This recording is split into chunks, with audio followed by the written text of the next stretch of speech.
meminta doa agar diberikan kelancaran segala urusan sampai nanti hari besar tiba. Tarik yang ditemani oleh Aliyah mengunjungi makam Aji Mas Said. Di situ Tarik meminta izin kepada mendiang Aji. Tarik juga menyebut bahwa nama Aliyah kini sudah tertulis di hatinya.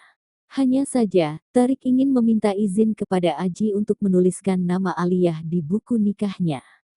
Sebelumnya, Tarik sempat membahas tentang persiapan pernikahan dengan Aliyah. Namun, adik Atta Halilintar ini tak merinci apa saja yang sedang dipersiapkan. Doain aja semoga lancar semuanya urusannya, persiapan, kata Tarik di daerah Mampang, Jakarta Selatan baru-baru ini. Insya Allah sekarang sudah memantapkan persiapan, tambah